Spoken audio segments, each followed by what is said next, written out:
kalau ada keluarga yang bermasalah di luar sana. Ada keluarga yang cuma bisa bikin anak doang gitu, tapi nggak bisa didik anaknya dengan baik. Ketika sebuah keluarga gagal menjadi ruang yang berkualitas, pada akhirnya yang lahir adalah generasi yang minim dari kualitas itu sendiri. Generasi yang mentalnya itu keganggu, generasi penuh trauma yang kadang bukan hanya tersesat, tapi memungkinkan untuk merusak tatanan sosial, entah dengan kenakalan, kriminalitas, kejahatan, dan masih banyak lagi.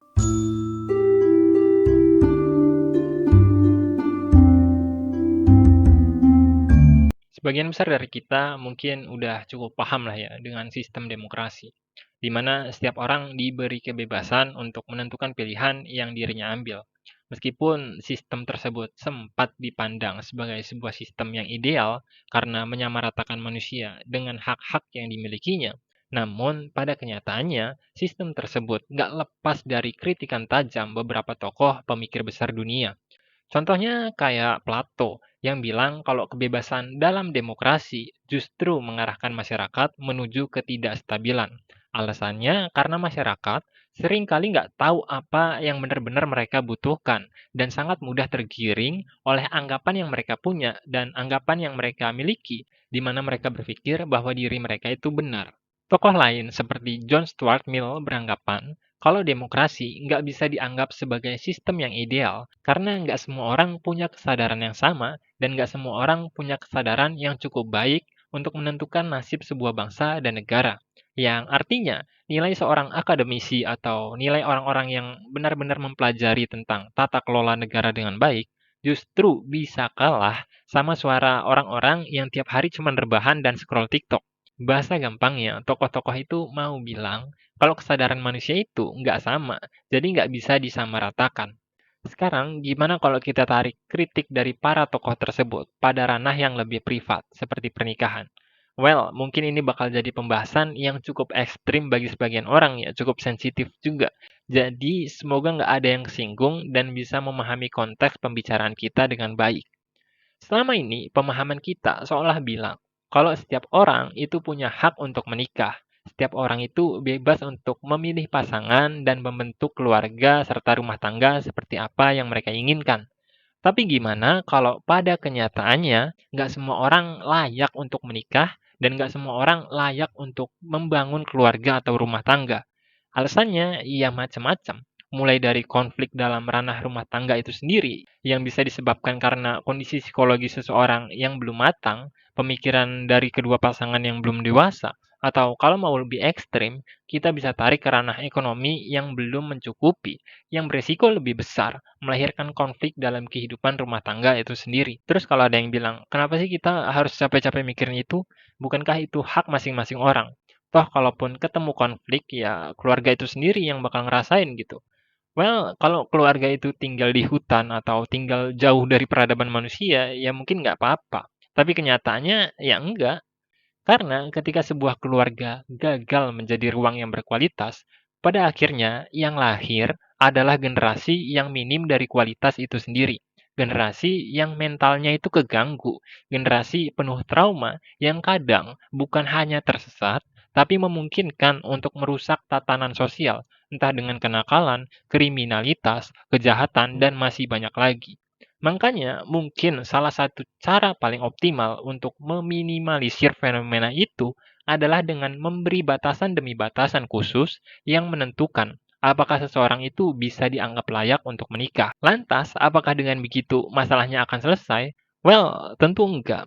Karena saya tahu sebagian dari kalian pasti berpendapat kalau masalah sosial juga bisa diciptakan oleh lingkungan, bukan cuma dari keluarga gitu. Kadang ada keluarga yang udah ideal dan baik-baik aja, tapi anaknya justru terseret sama pergaulan yang gak jelas, sampai pada akhirnya melahirkan kondisi sosial yang negatif. Mungkin itu yang ada di benak kalian sekarang. Tapi mungkin ada satu sisi yang kita lewatkan, yakni ketika lingkungan atau pergaulan buruk itu sendiri justru jadi bukti kalau di luar sana ada sebagian besar keluarga yang gagal mendidik anaknya dengan baik atau gagal menciptakan kondisi ideal dalam rumah tangganya agar kehidupan sang anak dapat berjalan sesuai dengan etika sosial yang ada. Jadi, meskipun katakanlah ada satu keluarga yang berhasil untuk tumbuh dengan baik, Kenyataannya di luar sana, ada keluarga-keluarga lain yang mungkin gagal memberi kualitas itu, hingga pada akhirnya anak yang berasal dari keluarga baik itu justru tercemar oleh pergaulan yang dihasilkan oleh keluarga yang tidak baik. Jadi, kalau kita bilang masalah utamanya bukan ada di keluarga, tapi ada di lingkungan dan kehidupan sosial, mungkin ya kita lupa. Kalau lingkungan dan kehidupan sosial itu adalah sekumpulan dari keluarga demi keluarga. Jadi itu justru membuktikan kalau ada keluarga yang bermasalah di luar sana. Ada keluarga yang cuma bisa bikin anak doang gitu, tapi nggak bisa didik anaknya dengan baik.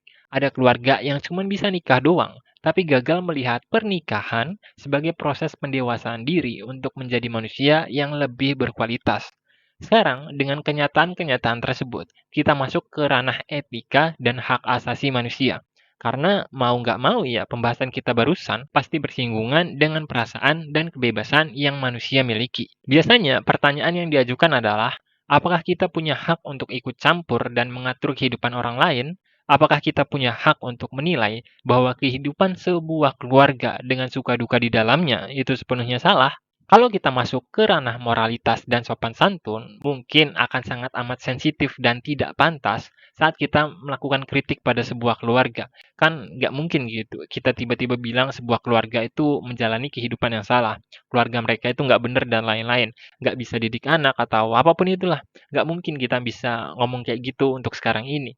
Yang ada justru berantem gitu, yang lahir adalah konflik dengan tetangga kita dan lain-lain. Makanya, pembahasan kita kali ini konteksnya kita luruskan pada orang-orang yang belum menikah dan mau menikah. Jangan sampai melebar ke orang-orang yang udah terlanjur menikah. Di sisi lain, yang pantas mengomentari atau yang layak memberi penilaian tentang pantas atau tidaknya seseorang untuk menikah, itu ya pasti bukan kita gitu. Melainkan orang-orang yang punya kompetensi di bidangnya. Contohnya ya kayak psikolog atau orang-orang yang pantas diberi kewenangan akan hal itu. Tapi bukan berarti masalahnya udah selesai di situ. Karena kalaupun sistem itu benar-benar jalan nih, kalaupun memang orang-orang yang mau menikah itu disaring dulu, kita juga harus tahu apakah sistem itu bisa berjalan sebagaimana mestinya.